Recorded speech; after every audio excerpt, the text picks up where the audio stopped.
Rob n'a jamais eu la chance de rencontrer son oncle James. En tant que mouton noir de la famille, James avait disparu bien avant la naissance de Rob, à la suite d'une liaison scandaleuse avec Betty, la femme de Wendell, l'autre oncle de Rob. Malgré son absence, la grand-mère de Rob n'a jamais cessé de prier pour James lors des dîners de famille, aux grandes dames de Wendell. La vie a porté à Rob une série de coups durs au début de sa vie d'adulte. L'infidélité de son père a conduit à une confrontation mortelle. Le cancer a emporté sa mère et un conducteur ivre a enlevé Wendell. À 33 ans, Rob se retrouva le dernier de sa lignée. Puis, soudain, une lettre de grands avocats arriva. Son oncle James était décédé, laissant à Rob, son unique héritier, la coquette somme de 11 millions de dollars. Parlons des rebondissements de la vie. Les années d'université de Rob avaient commencé de manière assez prometteuse. Il avait rencontré sa future femme, Marcy, le premier jour à l'université du Michigan. C'était une femme à couper le souffle, le genre de femme qui fait tourner les têtes. Étant jeune et idiot, Rob a pensé qu'il ferait mieux d'agir avant que quelqu'un d'autre ne le fasse. À sa grande surprise, elle a accepté de déjeuner avec lui. Une chose en a entraîné une autre et, en peu de temps, ils étaient inséparables. Rob a fait sa demande en mariage la veille de Noël et ils ont prévu de se marier après la remise des diplômes. La vie semblait plutôt douce, jusqu'à ce que les vacances de printemps arrivent. Plusieurs amis de Marcy voulaient qu'elle aille en Floride avec eux, et elle a accepté. Rob travaillait à temps partiel et ne pouvait pas s'absenter du travail, il devait donc rester à la maison. Il ne voulait pas qu'elle aille en Floride. Ce serait leur plus longue séparation depuis leur rencontre. Quand Marcy revint de voyage, les choses commencèrent à changer. Elle prenait rendez-vous avec Rob, puis les annulait à la dernière minute. Rob a commencé à entendre des rumeurs selon lesquelles elle ferait la fête pendant les vacances de printemps, avec un homme différent dans son lit chaque soir. Naturellement, Rob n'y croyait pas jusqu'à un samedi soir fatidique. La fête avait lieu chez Stella Hansen, mais Rob devait travailler ce soir-là, alors il a dit à Marcy qu'il ne pouvait pas l'emmener. Elle répondit qu'elle n'irait pas dans ce cas. Rob était occupé à nettoyer les tables du restaurant quand deux hommes qu'il connaissait entrèrent. L'un d'eux, Harry Short, fut surpris de voir Rob travailler. « J'ai vu Marcy chez Stella et je me suis dit que tu devais être là aussi, » dit Harry. « C'est étrange, » pensa Rob. Marcy lui avait dit qu'elle n'irait pas. Il s'excusa du travail à 11 heures et se dirigea vers Stella. Il entra juste à temps pour voir Marcy monter les escaliers avec un type qu'il ne connaissait pas, se tenant la main. Rob était abasourdi, figé sur place pendant quelques secondes avant de les suivre à l'étage. Il connaissait suffisamment la maison de Stella pour déduire derrière quelle porte de chambre fermait Marcy et son compagnon se trouvait probablement. Il se tenait là, essayant de décider quoi faire, lorsque la porte s'ouvrit et que Charlie Smither et sa petite amie en sortirent. Charlie sourit à Rob. « Tu essaies de trouver une chambre d'amis pour toi et Marcy ?» Rob hocha la tête en regardant Charlie et donna descendre les escaliers. Il reporta son attention sur la porte fermée, mais hésita. S'il était entré tout de suite, il les aurait peut-être surpris assis en train de discuter. Il fallait leur laisser le temps de comprendre la situation. Rob attendit encore 3 minutes angoissantes avant d'ouvrir la porte et d'entrer. La scène qui l'attendait confirma ses pires craintes. Marcy le trompait, juste là, devant lui. Les yeux de Marcy étaient fermés. Rob se pencha vers son oreille. « Marcy, bébé, ouvre les yeux et sois surprise. » Elle ouvrit les yeux, vit Rob et son visage se vida de toutes couleurs. « Garde la bague, Marcy, » dit froidement Rob en se retournant pour sortir. « Oh non, oh mon Dieu, non, je t'en prie, ne le fais pas, » cria Marcy, mais la porte se refermant derrière Rob coupa court à ses paroles. Alors que Rob descendait les escaliers, il vit Nancy Newber, l'une des filles avec qui Marcy était partie en Floride. Il s'approcha d'elle. « Merci d'avoir convaincu Marcy de venir avec toi pour les vacances de printemps. Si elle était restée ici, je n'aurais jamais su qu'elle était une prostituée infidèle. » Rob a tourné le dos à Nancy et a quitté la fête, son monde brisé. Le lendemain, au travail, Marcy est venu s'asseoir dans la section de Rob.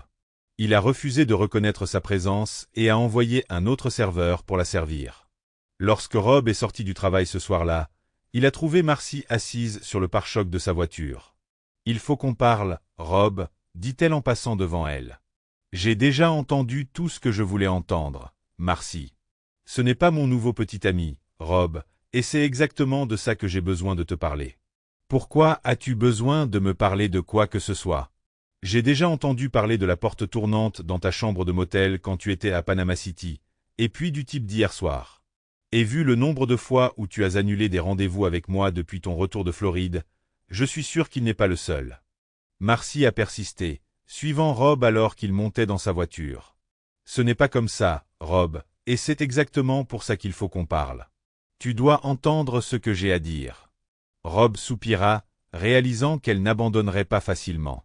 Monte dans la voiture, Marcy. Je te donne 10 minutes si tu me promets que c'est la dernière fois que je te regarde. Pendant qu'il roulait, Marcy se lança dans ses explications. Tout d'abord, le type d'hier soir n'était pas mon nouveau petit ami. Tu es mon homme, Rob, et tu le seras toujours. Elle a continué à décrire ses expériences pendant les vacances de printemps et après, comment la curiosité avait pris le dessus sur elle, la poussant à expérimenter avec d'autres hommes. Je n'ai jamais douté que j'étais à toi, insista-t-elle. Je n'ai jamais douté que tu sois l'homme que j'aimais et avec qui je voulais passer le reste de ma vie. Mais j'étais curieuse et je pensais pouvoir la satisfaire d'une manière que tu ne connaîtrais jamais. Rob écoutait Marcy raconter ses rencontres avec incrédulité, de plus en plus en colère à chaque seconde. Quand elle eut fini, il explosa. « Et qu'est-ce que tu veux que je dise, Marcy? Bravo, ma fille. Satisfais ta curiosité. Je veux que tu me dises que ça n'a pas d'importance, répondit Marcy. Ça n'a pas d'importance? Tu as perdu la tête? Bien sûr que ça a de l'importance. Marcy a essayé de justifier ses actes, suggérant même à Rob de sortir et de vivre ses propres expériences. Mais Rob n'était pas d'accord. Le moment de satisfaire votre curiosité est avant de vous présenter devant le prédicateur et de prononcer vos vœux de mariage, a-t-il dit fermement. Alors que la dispute s'intensifiait, Rob lui fit comprendre qu'il n'y aurait pas de retour en arrière après cette trahison. Marcy avait irrémédiablement trahi sa confiance. Malgré ses supplications et ses tentatives pour sauver la relation, Rob était fini. Dans les jours qui ont suivi, Rob a dû faire face à la douleur de l'infidélité de Marcy. Il s'est jeté à corps perdu dans son travail et a essayé de passer à autre chose, mais la trahison le rongeait. Pendant ce temps, Marcy continuait ses tentatives pour le reconquérir, se présentant à son lieu de travail et lui laissant des messages. Les amis de Rob l'ont encouragé à sortir à nouveau, en lui organisant des rendez-vous pour lui changer les idées. Il a fait les démarches nécessaires, mais le cœur n'y était pas. Cette expérience l'avait rendu méfiant et méfiant. Au fil des semaines, la colère de Rob céda peu à peu la place à une tristesse engourdissante. Il aimait vraiment Marcy, et la perte de cet avenir qu'ils avaient planifié ensemble pesait lourdement sur lui. Mais il savait qu'il ne pourrait plus jamais lui faire confiance. Dans les mois qui ont suivi, Rob s'est consacré à son travail, déterminé à rester occupé et à éviter de ressasser le passé. Son héritage inattendu lui a permis de créer sa propre entreprise, en débauchant les meilleurs talents auprès de ses anciens employeurs. En peu de temps, il a connu plus de succès qu'il ne l'aurait jamais imaginé. Mais quelque chose manquait. Malgré ses réussites professionnelles, la vie personnelle de Rob restait un désert. La trahison qu'il avait subie de la part de Marcy avait laissé de profondes cicatrices, ce qui l'empêchait de faire confiance ou de s'ouvrir à quelqu'un de nouveau. Un soir, après une journée particulièrement éprouvante au bureau, Rob se confie à Mike Devin, un collègue devenu en quelque sorte un ami. « Je ne sais pas, mon gars », soupire Rob en sirotant un whisky. « Parfois, je me dis que je suis mieux seul. Au moins, je ne pourrai plus être blessé. » Mike l'écouta avec sympathie, puis fouilla dans son portefeuille et en sortit une carte de visite. « Écoutez, je ne dis pas que c'est la solution à tous vos problèmes, mais cela pourrait vous aider à vous détendre. Escorte de premier ordre. Elles sont discrètes, professionnelles et sans engagement. » Rob regarda la carte avec scepticisme. « Je ne veux pas de prostituée, Mike. »« Ce n'est pas comme ça, » lui assura Mike. « La plupart des femmes qui travaillent pour des agences réputées ne vendent pas de services sexuels. Ils vendent de la compagnie, une soirée sans complications. Je les ai moi-même utilisées plusieurs fois pour des événements professionnels. Pas de problème, pas de chichi. » Rob empocha la carte, plus pour apaiser Mike qu'autre chose. Mais au fil des jours, il se surprit à y penser de plus en plus. L'idée d'une compagnie féminine sans risque d'implication émotionnelle était certes séduisante. Finalement, après de longs débats intérieurs, Rob a décidé de passer l'appel. Le processus était bien plus complexe que prévu, questionnaires, références, même une présentation vidéo des escortes disponibles. Finalement, il a choisi une femme nommée Hélène. Lorsque Rob est allé chercher Hélène à l'agence, il a été frappé par sa beauté époustouflante. Sa biographie indiquait qu'elle avait 23 ans, mais elle paraissait encore plus jeune, quelque part entre la fille d'accent grave côté et une pom-pom girl de fac. Rob n'a pas pu s'empêcher de ressentir une vague de fierté lorsqu'ils sont entrés ensemble dans l'événement caritatif, sachant que tous les yeux dans la salle seraient braqués sur eux. À sa grande surprise, la soirée fut agréable. Hélène se révéla intelligente et excellente causeuse. Elle répondit habilement aux questions sur leur relation, inventant une histoire plausible sur la façon dont ils s'étaient rencontrés. Pour la première fois depuis des lustres, Rob s'est retrouvé à rire et à passer un bon moment. Au fil des semaines, Rob s'est retrouvé à demander Hélène de plus en plus souvent. Elle est devenue sa compagne de prédilection pour les réunions de travail et les événements sociaux. Il appréciait son professionnalisme et la facilité de leurs interactions. Il n'y avait pas d'émotions confuses à gérer, pas de peur de trahison à chaque coin de rue. Mais au fil du temps, Rob a commencé à se rendre compte que ses sentiments pour Hélène évoluaient au-delà de la simple appréciation de ses services. Il se surprit à attendre avec impatience le temps qu'ils passaient ensemble, pensant à elle quand ils étaient séparés. C'était un chemin dangereux, et Rob le savait. Un soir, après une soirée particulièrement agréable, Rob prit une décision qui allait tout changer. Il a proposé à Hélène un poste à temps plein en tant qu'assistante personnelle et escorte, avec un salaire généreux et des avantages sociaux. À son grand soulagement et à son enthousiasme, elle a accepté. Hélène a emménagé dans la spacieuse maison de Rob, occupant l'une des chambres d'amis. Au début, leur arrangement fonctionnait à merveille. Hélène était là chaque fois que Rob avait besoin d'une compagne pour un événement, et sa présence dans la maison était un réconfort dont il n'avait pas conscience qu'il lui manquait. Mais au fil des mois, les frontières entre leurs relations professionnelles et quelque chose de plus important ont commencé à s'estomper. Rob a eu du mal à maintenir une distance émotionnelle, même s'il se rappelait qu'Hélène était une employée, pas une petite amie. La situation a atteint son paroxysme un soir après un gala de charité. Ils avaient bu quelques verres et la tension sexuelle qui couvait entre eux depuis des semaines a fini par déborder. Dans un moment de faiblesse, ils se sont retrouvés au lit ensemble. Le lendemain matin, Rob s'est réveillé rempli d'émotions contradictoires. D'un côté, la nuit avec Hélène avait été incroyable. D'un autre côté, il était terrifié par les complications que cela pourrait entraîner dans leur relation. À sa grande surprise, Hélène semblait imperturbable. « Rien ne doit changer si tu ne le souhaites pas », lui dit-elle en prenant un café. « Nous sommes tous les deux adultes. Nous pouvons garder une relation professionnelle. Mais les choses ont changé, qu'il veuille l'admettre ou non. » Au fil des semaines, Rob se retrouva de plus en plus amoureux d'Hélène. Il savait que c'était stupide, elle était jeune, belle et avait toute la vie devant elle. Pourquoi voudrait-elle s'installer avec un homme comme lui? Pourtant, il ne pouvait s'empêcher d'espérer. Lorsqu'Hélène a mentionné qu'elle travaillait à terminer ses études, Rob a vu une opportunité. Il a proposé de payer ses frais de scolarité et de lui donner plus de temps libre pour se concentrer sur ses études. Hélène a été touchée par ce geste, mais il a également semblé déclencher quelque chose en elle.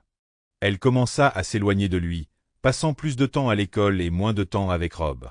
Quand il finit par lui en parler, sa réponse brisa à nouveau son monde. « Je tiens à toi, Rob, » dit Hélène doucement. « Mais je ne suis pas prête pour le genre d'engagement que tu recherches. J'ai besoin de temps pour comprendre qui je suis en dehors de ce travail, en dehors du fait d'être la complice de quelqu'un. J'espère que tu peux comprendre ça. » Rob avait l'impression d'avoir reçu un coup de poing dans le ventre. Il avait baissé sa garde, s'était permis d'espérer un avenir avec Hélène, et maintenant tout s'effondrait autour de lui. À ce moment-là, toute la douleur et la trahison qu'il avait ressentie avec Marcy lui revinrent en mémoire. « Je comprends, » dit-il d'un ton raide, même si son cœur se brisait. « Tu devrais déménager. Je continuerai à honorer notre contrat, mais je pense qu'il est préférable que nous gardions les choses strictement professionnelles à partir de maintenant. » Hélène essaya de discuter, de trouver un terrain d'entente, mais Rob s'était retranché derrière les murs qu'il avait construits après Marcy. Il ne pouvait supporter l'idée d'être à nouveau blessé. Tandis qu'il regardait Hélène emballer ses affaires et partir, Rob sentit un engourdissement familier s'installer en lui. Il avait été stupide de croire qu'il pourrait un jour faire confiance à quelqu'un, de croire que quelqu'un pouvait vraiment le vouloir pour lui-même et non pour son argent ou son statut. Mais la vie, comme Rob l'avait appris, était pleine de rebondissements inattendus. Il ne savait pas que son histoire avec Hélène était loin d'être terminée. À l'approche des fêtes de fin d'année, Rob redoutait la fête de Noël qui allait avoir lieu au bureau. Il y était toujours allé avec Hélène à ses côtés, et l'idée d'y aller seul lui était presque insupportable. Mais en tant que propriétaire de l'entreprise, il savait qu'il devait y assister.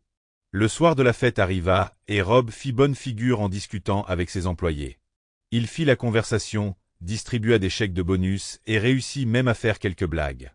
Mais intérieurement, il se sentait vide. Alors que la soirée avançait, Rob se retrouva sous le gui, recevant des baisers de ses employés, dans le cadre d'une tradition de vacances. Tout cela était pour le plaisir, mais cela ne servait qu'à lui rappeler ce qu'il avait perdu. Au moment où Rob envisageait de partir plus tôt, sa secrétaire Mona s'approcha de lui avec un petit coffret cadeau. « C'est ce que j'ai reçu plus tôt », dit-elle avec un sourire mystérieux. « Je pense que tu devrais peut-être l'ouvrir en privé. » Curieux malgré lui, Rob se retira dans un coin tranquille et ouvrit la boîte. À l'intérieur se trouvait une carte clé de la chambre 412 de l'hôtel où se déroulait la fête. Son cœur battait fort tandis qu'il envisageait les possibilités. Serait-ce Hélène? Pendant un moment, Rob fut tenté d'ignorer la carte clé, pour se protéger d'un chagrin d'amour supplémentaire. Mais la curiosité et une lueur d'espoir l'emportèrent. Après s'être excusé, il s'éclipsa de la fête, et alors que Rob s'approchait de la chambre 412, son cœur battait fort dans sa poitrine. Il hésita un instant avant de glisser la carte magnétique dans la fente et d'ouvrir la porte. Ce qu'il vit à l'intérieur lui coupa le souffle. Là, allongée sur le lit, se trouvait Hélène. Elle lui sourit, ses yeux pétillants de malice. « Tu dois te dépêcher, Bobby, » dit-elle d'un ton enjoué. La soirée a été épuisante. Rob resta figé sur le pas de la porte, osant à peine en croire ses yeux. « Hélène, que fais-tu ici ?» Hélène s'assit, son expression devenant sérieuse. « Je me suis réveillé, Bobby. Je me suis réveillé et j'ai réalisé que tu ne serais peut-être plus là quand j'aurais fini de passer du temps seul. Je me suis demandé si la liberté que je voulais avoir pendant un certain temps pour être simplement moi-même valait la peine de te perdre, et la réponse était un non catégorique. » L'esprit de Rob tournait tandis qu'il essayait de traiter ses mots. « Mais comment as-tu organisé ça? Comment as-tu su pour la fête ?» Hélène rit. « Tu peux remercier Mona de m'avoir aidé à tout organiser. As-tu oublié que je suis techniquement toujours une employée? Je devais venir au bureau toutes les 2 semaines pour récupérer mon chèque de paie. Mona et moi sommes devenus amis. Elle savait quel était mon travail, croyez-le ou non, elle était heureuse pour vous. » Une fois le choc passé, Rob s'est avancé dans la pièce, attiré par Hélène comme un aimant. « Alors, qu'est-ce que cela signifie ?» demanda-t-il prudemment, ne voulant pas trop supposer. Hélène se leva et s'approcha de lui prenant les mains. « Cela signifie que je suis prête, Bobby. Prête à m'engager, prête à être pleinement avec toi. Si tu veux encore de moi, bien sûr. » Le cœur de Rob s'emballa, mais une petite partie de lui se retenait encore. « Es-tu sûr? Et ton besoin de liberté, de temps pour toi? J'ai réalisé que rien de tout cela n'avait d'importance si je n'avais pas toi avec qui le partager, » dit Hélène doucement. « Je veux une vie avec toi, Bobby. Tout, le bon, le mauvais et tout ce qu'il y a entre les deux. » Incapable de se contenir plus longtemps, Rob entraîna Hélène dans un baiser passionné.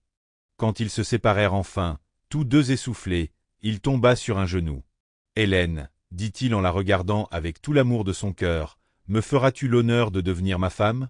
Hélène fit semblant de réfléchir un instant, un sourire taquin aux lèvres. « Je ne sais pas. C'est une décision très importante à prendre pour une fille, et j'ai besoin de temps pour y réfléchir. » Le visage de Rob s'est décomposé pendant une fraction de seconde avant qu'Hélène n'éclate de rire. « Bien sûr que je t'épouserai, gros idiot. Maintenant, lève-toi et embrasse-moi encore. » Le lendemain matin, alors qu'ils étaient allongés l'un sur l'autre dans le lit de l'hôtel, Rob se tourna vers Hélène avec un sourire. « Alors, je suppose que nous devrions commencer à planifier un mariage ?» Hélène hocha la tête, les yeux pétillants. « Absolument. Et je sais déjà qui sera ma demoiselle d'honneur. »« Laisse-moi deviner, » rigola Rob. « Mona. » Hélène a confirmé. « Nous lui devons beaucoup pour ça. » Lorsque la nouvelle de leur fiançailles s'est répandue, les employés et amis de Rob étaient ravis. Mona, en particulier, ne pouvait s'empêcher de sourire à chaque fois qu'elle les voyait ensemble.